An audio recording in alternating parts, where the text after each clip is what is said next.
Foi. Bom, boa tarde a todos. Eu tenho o prazer de apresentar a vocês a professora Ângela Morganti. A professora Ângela Morganti é docente do nosso instituto desde 1972. Ela é uma pessoa que tem uma carreira científica muito destacada e, além, obviamente, da excelente carreira de cientista, muitos anos dedicada a uma série de atividades de extensão, incluindo prestação de serviços em exames genéticos e em aconselhamento genético. Então, basicamente, ela é uma geneticista humana de primeira linha, uma verdadeira pioneira dos estudos dos cromossomos humanos no Brasil. Nos últimos anos, a doutora Ângela se dedicou, entre tantas funções que ela já teve, ela preside a Comissão de Ética em Pesquisa em Seres Humanos do IB há 2 anos, né, Ângela? Quase. 3, Três, tá certo, foi. Está completando 3 anos, agora em Está completando 3 anos. E nós convidamos a professora Ângela, ter o prazer de ter uma aula, uma palestra dela, em que ela vai explicar os fundamentos do funcionamento da Comissão de Ética em Pesquisa e Seres Humanos do IB, o sistema, como ele é vinculado à CONEP, e os princípios básicos para a gente submeter projetos e como eles são avaliados. Professora Ângela, muito obrigada, tá, por vir enriquecer nosso curso. É um prazer colaborar com vocês. É um prazer. Vamos ver se eu compartilho. Eu vou compartilhar na minha janelinha, né? Perfeito. Estão assistindo? Ué? Ainda Na não. minha ainda não. Não? Você o clicou? alfabeto Google não está... Como é? Compartilhar Está a telinha. compartilhando uma janela. Então, tento compartilhar a tela inteira. Espera aí. Não é possível ocorrer um erro de compartilhar a tela. Ah, não, eu estou aqui. Volta para trás e tenta de novo. Eu estou aqui tanto tempo. Ah, entendi. Botaram uma coisa aqui. Vamos ver. Apresentar. Saia você. Eu estava tão quietinha aqui. Apresentar agora. Tenta uma janela de novo ou vou para a tela inteira? Eu gosto do tela inteira. Gracinha, eu não vejo ninguém. Tá bom, faz como você preferir.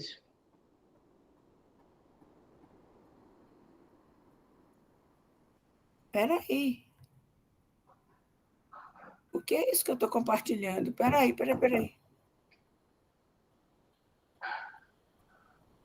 Deixa eu ver se minha tela está legal agora. Porque eu estava assim. Deixa eu ver. Daqui a pouco sai uma coisa que eu não quero compartilhar e compartilha. Estava direitinho, não estava, João? Claro. Acho que você lembra, né, Angela, que se clicar na janela, depois aperta compartilhar. Claro. Azul, agora, ó. Tá vindo. Tá entrando. Apareceu. Entrou o quê? Inteira, né? Entrou. Agora abre o seu slide para não ficar esse espelho infinito. Isso, apareceu. Apareceu? Pronto, apareceu. Tá bom? Agora põe no modo de apresentação. Agora. Sim, senhora. Estava tudo direitinho. Tá ótimo, perfeito. Tá bom? Tá. Pronto, conseguimos. Conseguimos? Cristo Rei, peraí. Tá tudo direitinho. Eu recebi, como título para a palestra de hoje, Diretrizes para a submissão de projetos ao Comitê de Ética.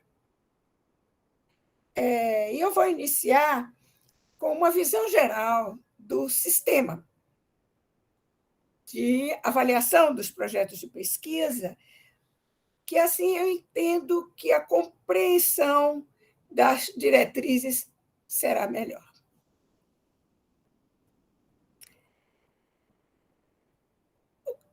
E eu vou focar, eu preciso dizer para vocês, no Comitê de Ética em Pesquisa Seres Humanos do Instituto de Biociências, da USP. Vocês têm aí um mapa que mostra a distribuição dos comitês de ética em pesquisa no Brasil. Comitês que o CEP, o IBUSP, está entre esses 203 do estado de São Paulo, são 881 CEP. Esse CEP tem as suas atividades credenciadas pela Comissão Nacional de Ética em Pesquisa, a CONEP. A Comissão Nacional de Ética em Pesquisa, ela existe desde 1996 e ela é uma comissão do Conselho Nacional de Saúde, consequentemente do Ministério da Saúde. Tem uma função consultiva, normativa, deliberativa e educativa. Então, vamos ver aqui, esse organograma aí mostra os componentes da Comissão de Ética em Pesquisa. Existe uma coordenação, que a Laís Bonilha é atualmente a coordenadora do sistema, representante do Conselho Nacional de Saúde, e existem 3 subcoordenadoras adjuntas, coordenadoras adjuntas, desculpe, representando o Ministério da Saúde, o Conselho Nacional de Saúde e membros relatores da CONEP. Os membros no total são 27 titulares, 5 suplentes e 25 ad hoc. Então, vocês veem que há uma quantidade enorme de membros que trabalham na Comissão Nacional de Ética em Pesquisa. Tem uma secretaria executiva com representantes do Conselho Nacional de Saúde e do Ministério. E a assessoria técnica. Quando nós olhamos a assessoria técnica, nós olhamos a assessoria técnica, nós entendemos o papel da CONEP em relação aos CEP, aos mais de 800 CEPs distribuídos pelo Brasil. Porque a CONEP cabe não somente, como eu disse, credenciar esses CEPs, registrar esses CEPs, mas acompanhar as suas atividades. Avaliar as suas atividades por meio dos relatórios que esses CEP apresentam obrigatoriamente de 6 em 6 meses. Por meio de visitas presenciais de avaliadores, que se reúnem com os membros do CEP e com os diretores, os responsáveis pelas instituições em que esses CEPs se situam. Eles se situam em diferentes instituições de pesquisa. Voltando ao CEP, como eu digo, eles fazem parte de instituição de pesquisa. Então, apesar deles serem CEPs, deles serem comitês normatizados pela CONEP, que prestam contas à CONEP, eles são comitês das instituições. Então, eles têm uma forte relação com as instituições. Por exemplo, as instituições provêm o espaço físico, a infraestrutura, não somente o espaço físico, mas toda a infraestrutura física e de pessoal para o funcionamento desses CEPs. Desse CEP, eu estou fazendo um plural errado, desculpem, esse CEP. Por exemplo, o Comitê de Ética em Pesquisa do Instituto de Biociências, ele foi criado por iniciativa do Instituto de Biociências em 2003. E ele foi aprovado, credenciado pela Comissão Nacional de Ética e começou a funcionar logo em seguida. É um comitê que se destinava à avaliação dos projetos de pesquisa na área de biologia, de ciências biológicas e da saúde. E, em 2017, sentiu-se a necessidade de ampliar esses projetos de avaliação do comitê. E o comitê passou a avaliar também os projetos na área de ciências humanas e sociais. Assim, o Comitê de Ética em Pesquisa do IB, seres humanos, evidentemente, pesquisa com seres humanos, ele analisa projetos, por exemplo, da área de ciências biológicas, como investigação de crianças com malformações congênitas com aplicação de sequenciamento genômico. Mas também analisa projetos que investiga as percepções de grupos, certos grupos de pessoas, quanto às mudanças climáticas e o impacto na saúde. Obviamente, sai da área de ciências biológicas e da saúde. Agora, o importante é que este comitê não analisa projetos que utilizam ensaios clínicos para o seu desenvolvimento. Por exemplo, testes de drogas para se verificar sua eficácia e sua segurança, ou uso de tratamentos novos. Essa área, esses projetos não são da competência para avaliar, da competência do comitê avaliar. Então, são projetos de ciências biológicas sem grandes intervenções. Isso é muito importante frisar. Nós renovamos o projeto, o registro de credenciamento pela CONEP é realizado cada 3 anos, né? Como eu disse, depende de toda a avaliação da Comissão Nacional de Ética, e o último nosso foi em agosto de 2020. Aí existe um regimento interno. Por exemplo, apesar de toda essa ligação do comitê com a CONEP, tem uma ligação muito forte com a unidade de pesquisa onde está situado. Assim, por exemplo, o Comitê de Ética, ele, junto com o Instituto de Biociências, elaborou o seu regimento interno, que pode ser modificado nos diversos períodos, como foi em 2017 para a introdução das ciências da vida, das ciências humanas, perdão. Só que o que acontece é o seguinte: vejam exatamente como funciona essa relação Comitê, CONEP, Instituto de Biociências.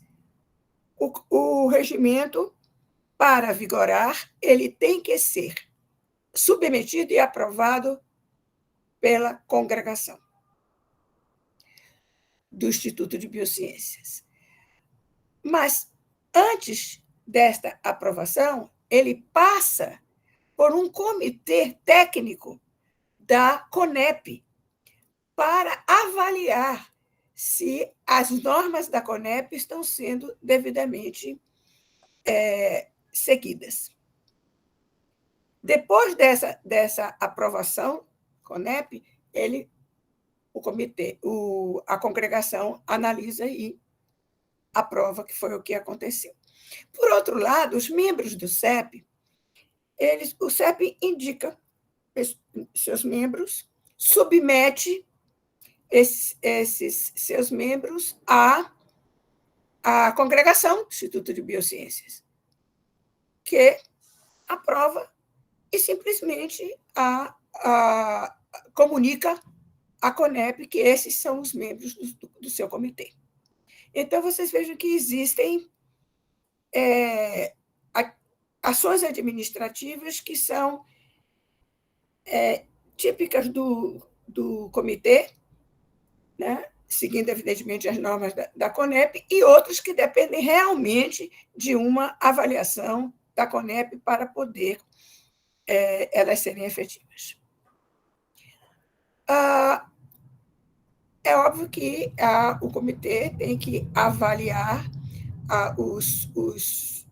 compete a ele avaliar os protocolos submetidos, projetos de pesquisa em seres humanos submetidos, acompanhar o desenvolvimento dos projetos por meio de relatórios anuais e finais dos pesquisadores.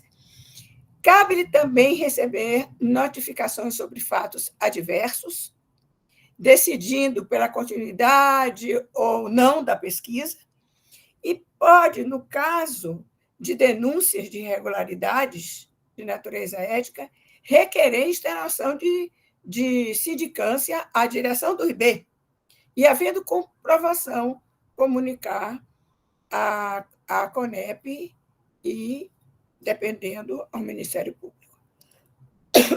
Desculpa. Ao Ministério Público. Então, essas são as atividades do Comitê de Ética, constantes do seu regimento interno. Ele é constituído de 7 membros titulares e 4 membros suplentes. Dos 7 membros titulares, 6 são pesquisadores que desenvolvem estudos em seres humanos. Pelo menos 4 deles devem ser do Instituto de Biociências. E existe um importante representante, que é o representante de participantes de pesquisa. Ou seja, é um representante das pessoas investigadas nos processos, nos projetos de pesquisa. Este é indicado pelo Conselho Municipal, pelo Conselho Estadual de Saúde. E tem que ter a aprovação da CONEP. Nós fizemos na Constituição do Comitê uma divisão tal que 3 dos membros pesquisadores atuam na área de ciências biológicas da saúde e 3 na área de ciências humanas e sociais. E os 4 membros suplentes. Hoje, o comitê está constituído desse jeito. Eu sou a coordenadora, sou da área de ciências biológicas, a Célia Koifman, também das ciências biológicas, a Luciana Amaral é das ciências da saúde. A Maíra Battistoni, o Paulo Takeussano e a Rosana são da área de ciências humanas. E o Carlos Miguel de Freitas, que é da área de ciências humanas, é representante de participantes de pesquisa. Vocês viram que houve essa denominação das pessoas que participam. Atualmente, existe devem ser as pessoas que são investigadas pelos projetos de pesquisa devem ser nomeadas como participantes de pesquisa. Os membros suplentes, o João Cortese, representando as ciências humanas, e a Silvia Trivelato, da Escola de Educação, da Faculdade de Educação, representando as ciências humanas, e na área de ciências biológicas, o José Guilherme Berlink, do Departamento de Fisiologia, e o Michel Narlavski, do Departamento de Biologia, representando a área de ciências biológicas. Então, esse é o comitê que essas pessoas estão credenciadas para atuarem até janeiro, devendo haver uma nova nomeação de integrantes. O CEP conta com uma secretaria, a sua secretaria é Solange Alonso Ferrari, e o espaço físico está no prédio da administração do Instituto de Biociências. Quando ocorrem as visitas de avaliação da CONEP, todo o espaço físico é avaliado. Há uma avaliação, inclusive, de alguns protocolos, de como eles foram tratados, e reuniões, não só com os membros do CEP, mas também com a direção do Instituto de Biociências.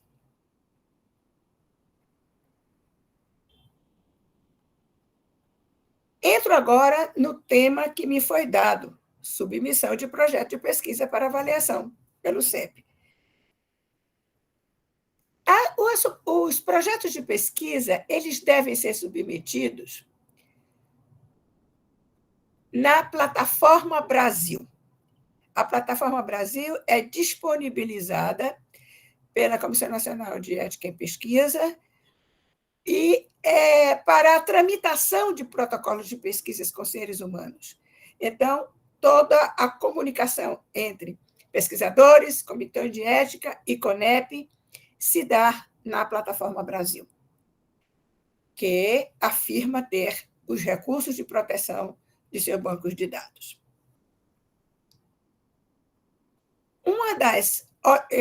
Quando se entra na página da CONEP, existem orientações para a submissão de projetos. E uma das recomendações é que se consulte o CEP em que se dará a submissão do projeto de pesquisa.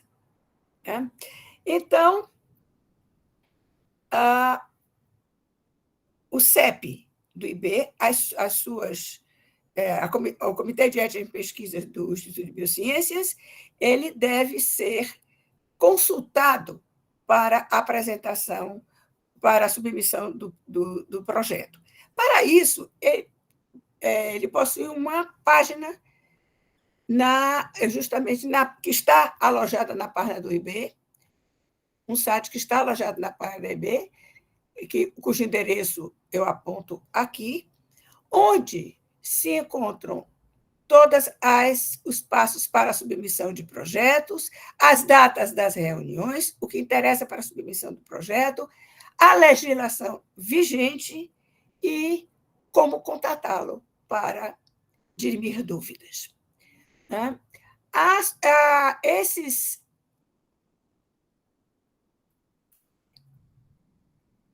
Para a submissão dos projetos, o pesquisador deve conhecer as normas,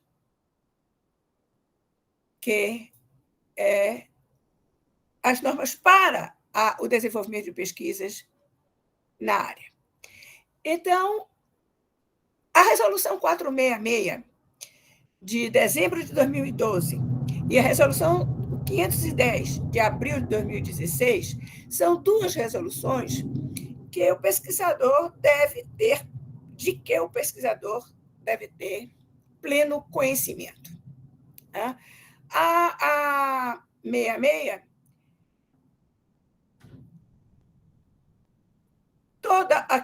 os projetos de pesquisa devem atender às normas dessa resolução. A Resolução 510, ela já especifica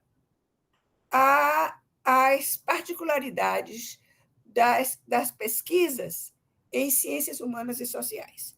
Mas, essa própria resolução se refere à do Conselho Nacional de Saúde de dezembro de 2012, a 466. Portanto, são duas resoluções que o pesquisador deve conhecer quando vai submeter o seu projeto de pesquisa. É óbvio que são resoluções de 2012, de 2016, e que, durante esse período, houve outras resoluções que complementaram essas duas. Por exemplo, as resoluções que tratam do desenvolvimento de pesquisa em meio ou ambiente virtual, ou seja, meios em que há utilização da internet, e-mail, sites, formulários disponibilizados por programa, uso de telefone, ligação de áudio, de vídeo, uso de aplicativos, programas e aplicativos que utilizam esses meios. Em 2021, foram publicadas as orientações para procedimentos em pesquisa com qualquer etapa em ambiente virtual. E agora, em outubro, foi publicada a normatização do uso de consentimento e assentimento eletrônico para participantes de pesquisa e de biobancos. Então, vocês veem que a tecnologia utilizada nos projetos de pesquisa foram sendo atualizadas e, consequentemente, também as normatizações. Então, o pesquisador que vai submeter um projeto deve ter conhecimento dessa legislação.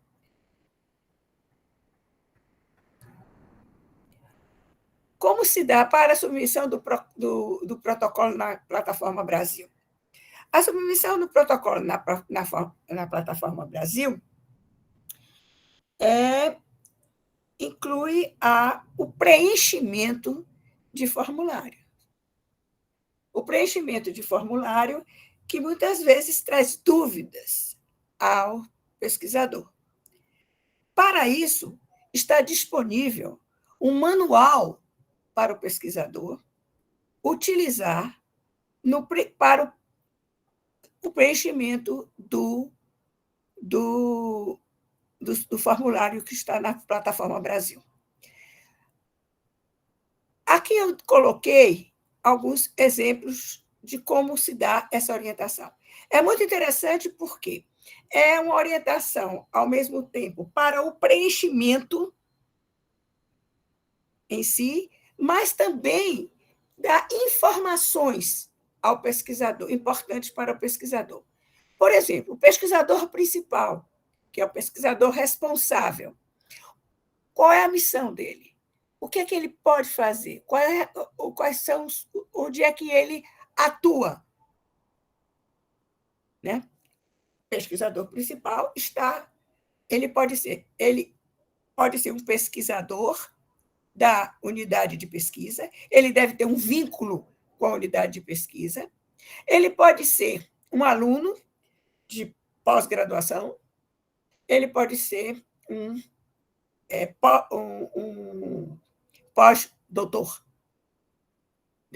pós-doutor. Nesses dois casos, o que é que acontece? Além de haver um pesquisador principal, existe uma equipe de pesquisa. Dessa equipe de pesquisa, devem fazer parte o orientador, no caso do pesquisador responsável, ser um aluno de pós-graduação, ou o supervisor, no caso do pós-doutor, de um pós-doutorado. Tá? Agora, existem cargos como assistente de pesquisa. Então, ele coloca o que um assistente de pesquisa faz. Então, ele diz assim, olha, submete as devidas edições, faz edição, submete emenda, tudo isso sob a orientação do pesquisador principal. Então, é dito, olha, como é que você vai incluir o assistente? Esse é o perfil dele, explica e mostra como você deve incluí-lo. Por exemplo, o formulário, ele exige que seja nele colocado informações básicas sobre o projeto. Por exemplo, o desenho do projeto. Então, o manual explica o que é o desenho do projeto e como ele deve ser incluído no formulário. Por exemplo, palavras-chave. Olha aqui, se você clicar aqui, vai aparecer o local onde incluir as palavras-chave. Você clica aqui para adicionar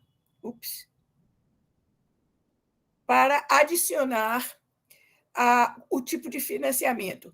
Aí ele explica o que é um patrocinador principal, o que é um patrocinador secundário. Então, consultar este manual é fundamental para o preenchimento correto dos questionários dos formulários que estão na Plataforma Brasil. Além disso, a Plataforma Brasil exige documentos obrigatórios. Os documentos obrigatórios, por exemplo, estão listados em nosso site de orientação para a submissão dos projetos.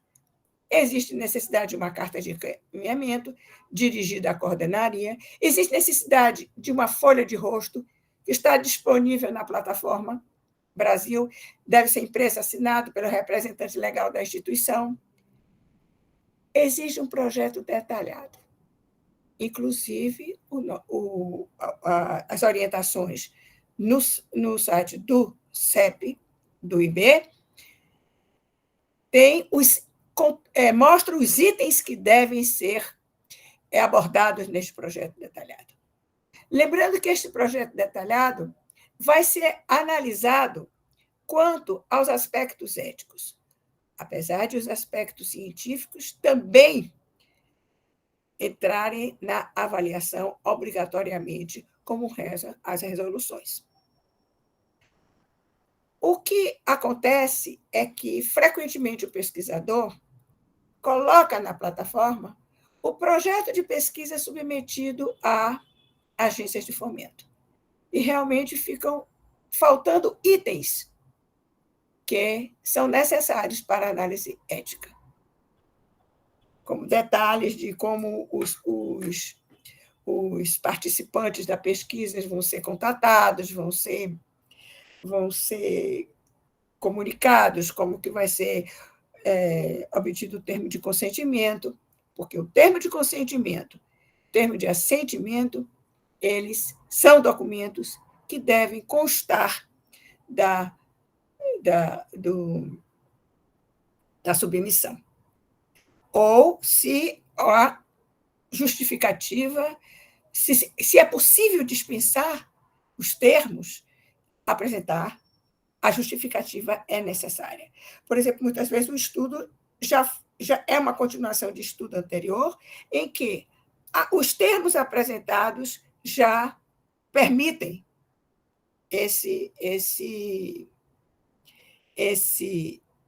que sejam aplicados a esse também. E os termos de consentimento e de assentimento, muitas vezes, não necessitam ser documentos formais submetidos no caso de pesquisas online, onde a pessoa lê, onde o termo de consentimento ele vem, por exemplo, anexo ao questionário, e o indivíduo que quiser participar já dá o seu consentimento online. Ângela, posso colocar uma coisa? Tem duas pessoas perguntando o que é o termo de consentimento e o assentimento. Qual a diferença do assentimento? Eu vou dizer logo em seguida. Tá? Eu só fiz assim uma relação. Mas esse ponto eu vou esclarecer. A declaração de compromisso, quer dizer, o pesquisador responsável, os participantes da equipe de pesquisa devem declarar o compromisso em cumprir os termos da Resolução 466 e a Resolução 510, quando for o caso. Se existe uma instituição coparticipante, ou seja, uma instituição onde parte da pesquisa vai ser realizada, deve haver declaração de anuência dessa coparticipante. E os questionários, os formulários, as entrevistas estruturadas e semi-estruturadas e outros instrumentos de coleta de dados também são documentos obrigatórios, caso, obviamente, o projeto contemple esse aspecto. E, no caso de se trabalhar com populações indígenas, tem que haver uma autorização para ingresso na terra indígena. Os indígenas são um ponto especial que eu voltarei a falar. Termo de consentimento, os termos.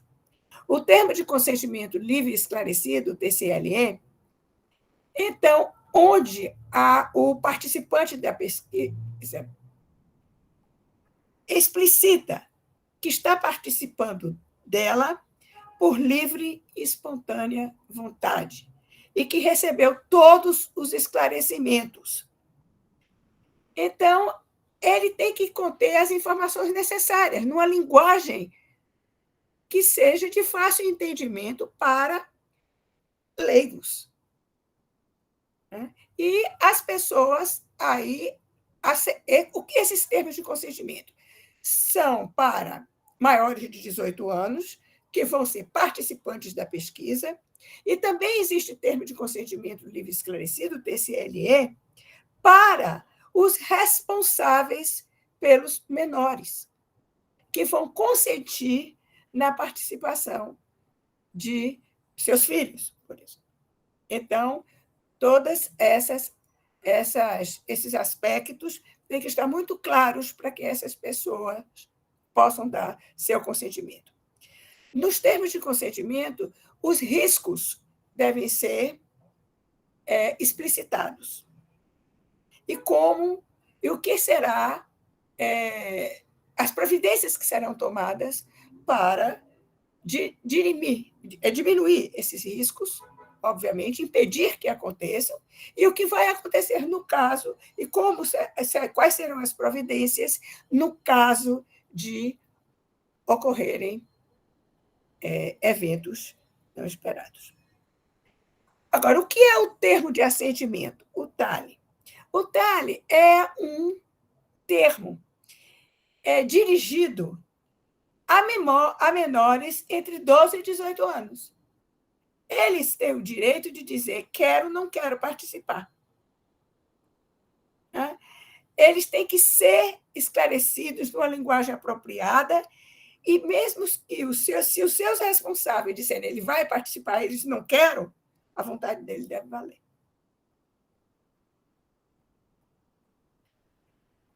Nas pesquisas em ciências humanas, porque esses registros, vocês viram que são documentos que devem ser anexados ao ser um dispositivo chamado luz. Ao ser submetido. Desculpe, foi a Alexa que falou aqui no meu escritório. Acontece o seguinte: esses termos devem ser apresentados, devem ser anexados ao projeto submetido na plataforma Brasil. No entanto, aqui está escrito que nas pesquisas de ciências humanas e sociais, o registro de consentimento e assentimento pode ser feito em papel ou em outros formatos, como áudio, imagem, mídia eletrônica, digital. Por quê?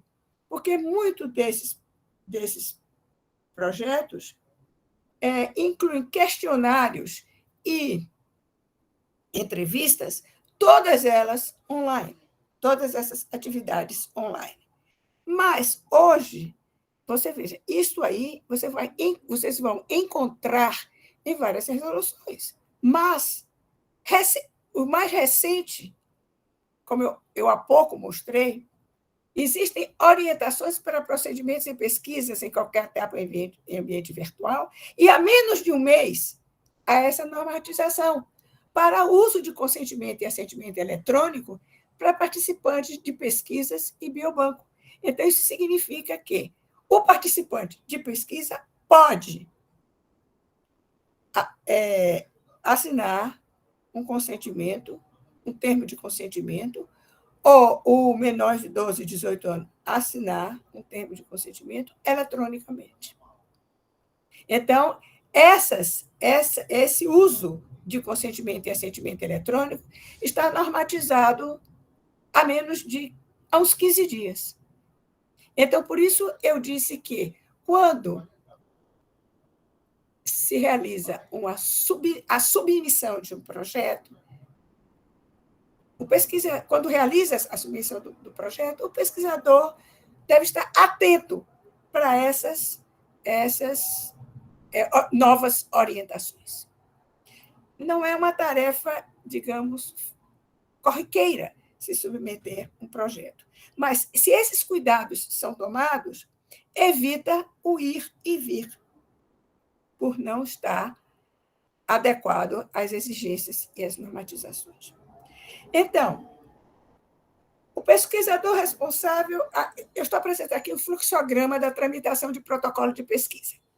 O pesquisador responsável submete o protocolo de pesquisa na plataforma Brasil, daquela maneira geral que eu mostrei, né? Com os anexos pertinentes, e depois dessa submissão na plataforma Brasil, cabe à Secretaria do CEP checar a documentação, se ela está realmente de acordo com as normas.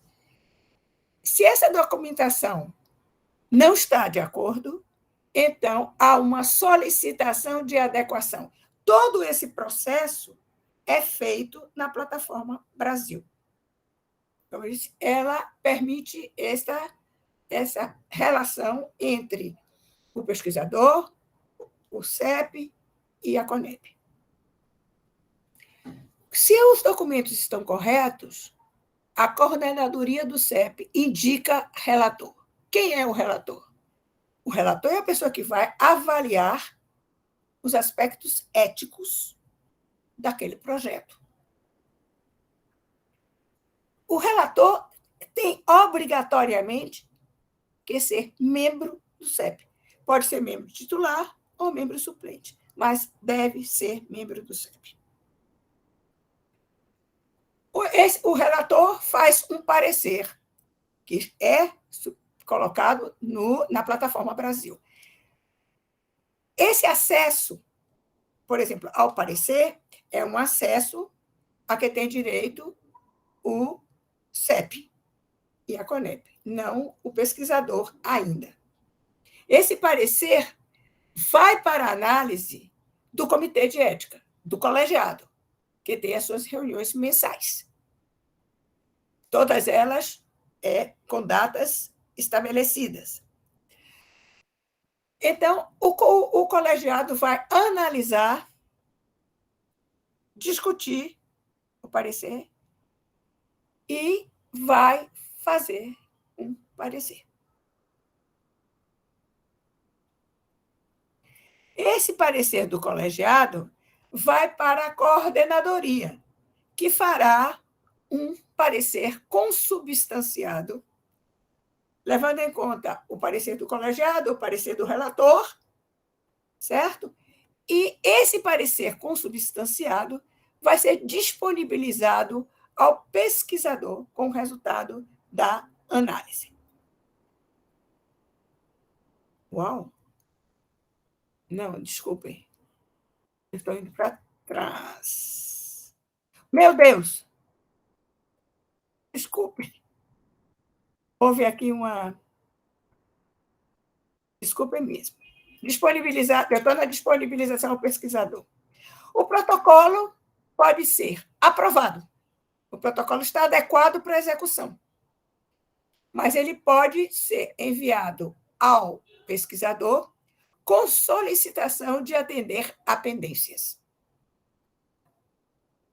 São pedidas alterações ou complementações, e o atendimento a essas pendências deve ocorrer no prazo de 30 dias a partir do recebimento do parecer pelo pesquisador. Aqui tem um ponto importante, que é o seguinte: é claro que, depois da resposta às pendências, o pesquisador volta a submeter o projeto à plataforma Brasil, como resposta a pendências. Só que é permitido à coordenadoria do CEP enviar imediatamente esta resposta às pendências ao relator do projeto. E se o relator do projeto aprova, a coordenadoria do CEP tem o direito de aprovar ad referendo e submetê-lo à homologação na reunião seguinte do CEP. Isso encurta o tempo de análise e permite que não haja, ou melhor, impede que haja atraso no início da pesquisa. O projeto pode ser não aprovado, os óbitos édicos são tão graves que não podem simplesmente ser superados pelo atendimento a pendências. Mas o pesquisador pode apresentar recurso no prazo de 30 dias e apresentar fato novo ou esclarecer pontos que não estavam claros. E, assim, fundamentar a reanálise. Quando o pesquisador descumpre prazos, o arquivamento do processo. E ainda o CEP pode suspender o andamento de um projeto quando a pesquisa aprovada em andamento tiver problemas de segurança, especialmente em relação ao participante de pesquisa. Então, são esses os enquadramentos dos protocolos. Mas nós vimos que no fluxograma da tramitação de protocolo de pesquisa havia, após o parecer consubstanciado, uma seta indicando CONEP, áreas temáticas. Quando o pesquisador submete o projeto na Plataforma Brasil, ele indica a área do projeto, a grande área do projeto. E ele também indica se este projeto se insere numa área temática.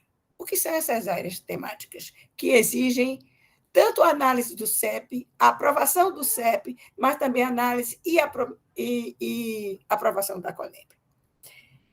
Genética humana. Não são todos os projetos da genética humana. São projetos específicos. Por exemplo, o envio de material genético ou qualquer material biológico humano para obtenção de material genético, o envio ao exterior, o armazenamento no exterior. Né? Alterações da estrutura genética de células humanas para utilização em vivo. Tecnologias de reprodução, da reprodução assistida, que incluam a engenharia genética. Ou seja, modificação do material genético. Uma delas é a relação entre características genéticas do participante e sua influência sobre o comportamento humano. A CONEP tem que analisar. E, aqui, pesquisas nas quais esteja prevista a dissociação irreversível dos dados dos participantes de pesquisa. Isso é muito interessante porque, em vários pontos de instruções para submissão de projeto, nós encontramos o termo anonimização. Inclusive, orientando quanto a dados serem compartilhados, que eles devem ser anonimizados. Existe uma complicação no uso do termo anonimização, porque a anonimização, na verdade, é isto que está dito aqui, dissociação irreversível dos dados. E vocês veem que a dissociação irreversível dos dados dos participantes requer uma análise da CONEP, uma justificativa forte para que isso seja aceito. Portanto, existe um termo que realmente é o termo que deve ser utilizado quando nós falamos em não identificar o participante de pesquisa, quando se compartilham dados ou se publicam dados. Qual é o termo? Pseudonimização. O que é que isso significa? O participante de pesquisa, ele não está identificado, mas acontece que não há uma dissociação irreversível com relação ao participante. Ou seja, o coordenador da pesquisa tem dados que permitem em qualquer momento, que este participante da pesquisa seja identificado. Inclusive, porque, em muitos casos, o participante da pesquisa pode ter direito de saber o resultado. Então, não há uma dissociação quer dizer, não há uma completa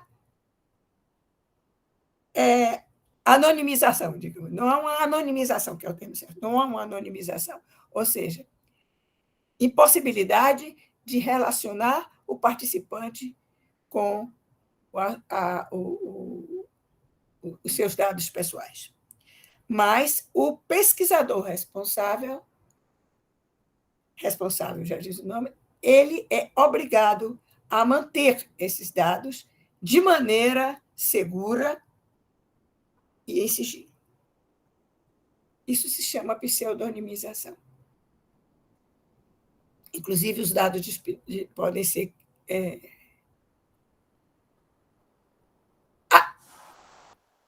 Outras áreas temáticas que existem, que requerem análise e aprovação da CONEP, é a reprodução. A área da reprodução assistida, com novos procedimentos técnicos, manipulação experimental de gametas, embriões e feto, medicina fetal, quando inclui procedimentos invasivos para a pesquisa, equipamentos e dispositivos terapêuticos novos ou não registrados no país. Aqui se inclui, inclusive, também as pesquisas com drogas, são os ensaios clínicos, né? Novos procedimentos terapêuticos invadidos. E um outro ponto é estudo com populações indígenas. Não somente estudos com populações indígenas, como também exige a aprovação da CONEP o estudo de certas populações. A professora Regina sabe bem que os estudos dela com populações quilombolas exigem a aprovação da CONEP.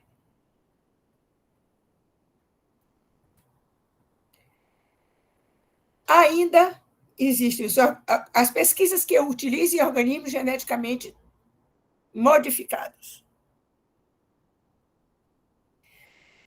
O uso de células tronco embrionária. E os organismos que representem alto risco coletivo, ou seja, de transmissão desconhecida ou de alta transmissibilidade por via respiratória e que causem doenças graves. Também os protocolos de constituição e funcionamento de biobancos para assim, pesquisa. Os biobancos são bancos onde são armazenados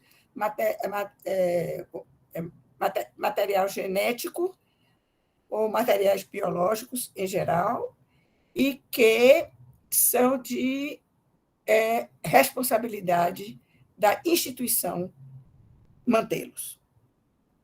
Responsabilidade e guarda das instituições.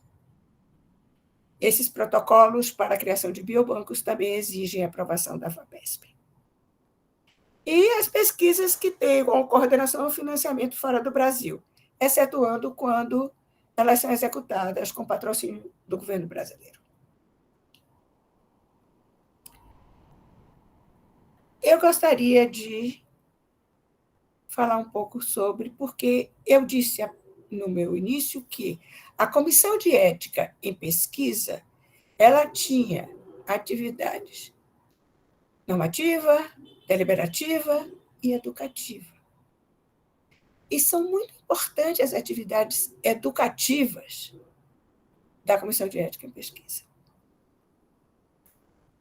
Existe um projeto de educação continuada dos comitês de ética em pesquisa. No entanto, eu gostaria que vocês lessem o público-alvo. O público-alvo são coordenadores, membros, funcionários administrativos dos CEPs e demais usuários do sistema CEP-CONEP.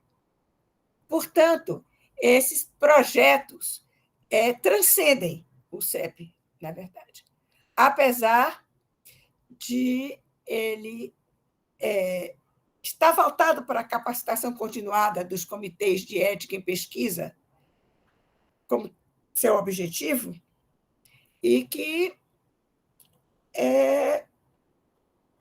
essas atividades atingem os usuários em geral do sistema.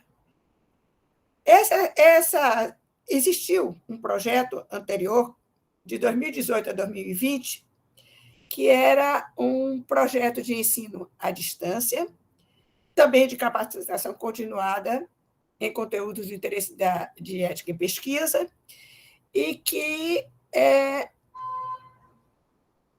denominava-se de qualificação dos comitês de ética e pesquisa.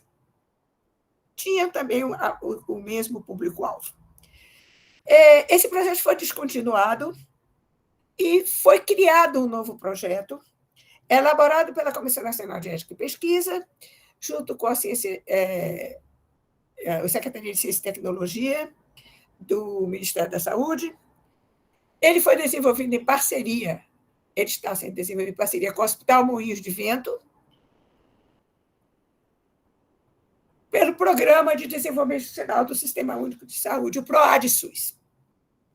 Bom, o importante é que esse material, esses módulos EAD, estão disponíveis para consulta pelos usuários do CEP.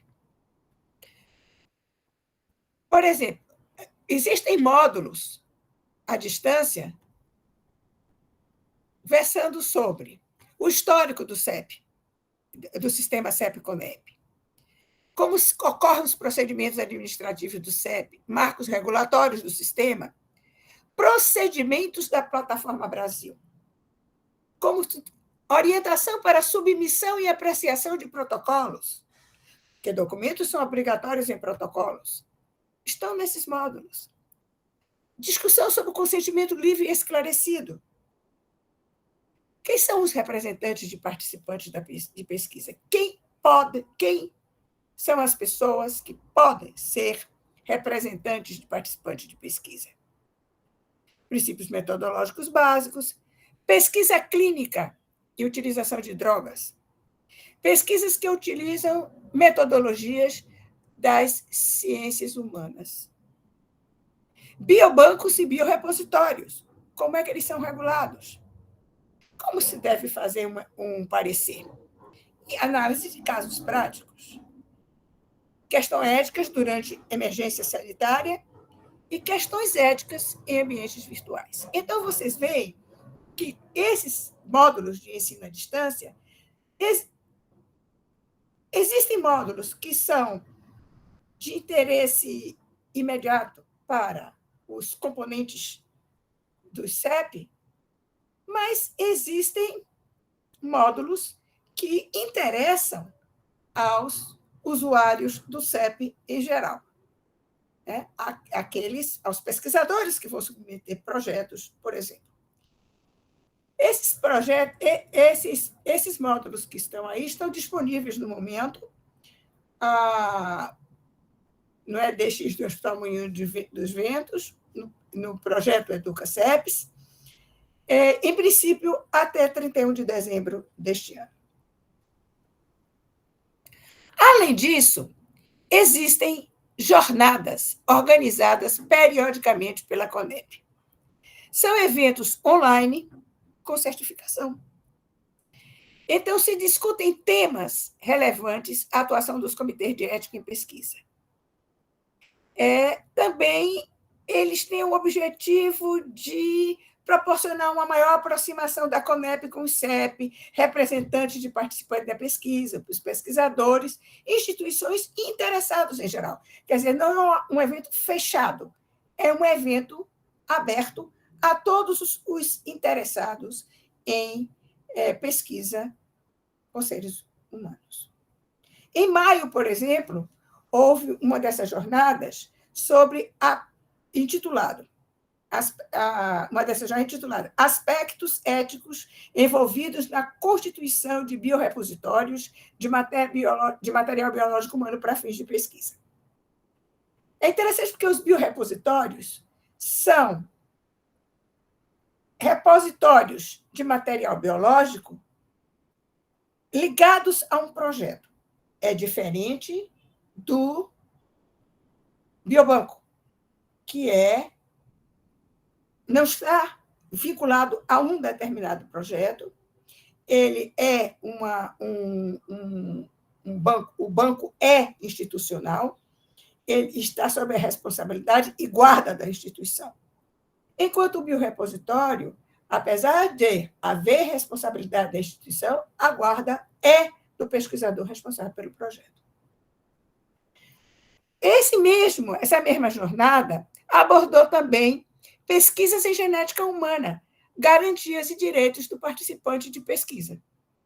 Então, você veja que interessa muito a quem está submetendo um projeto de pesquisa.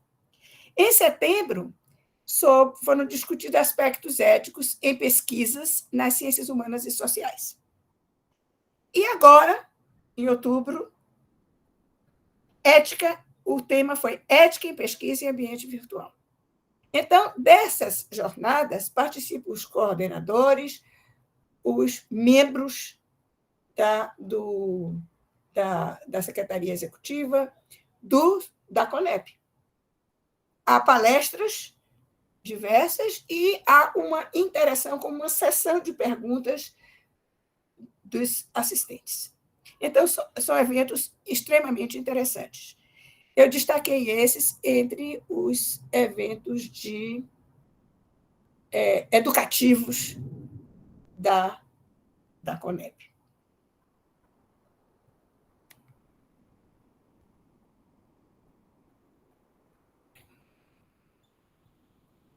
E aqui eu estou finalizando a minha apresentação. E estou disponível para as perguntas que vocês tenham. Espero poder saber respondê-las. Muito obrigado, professora Ângela. Então, a gente vai encerrar a gravação para passar agora à discussão.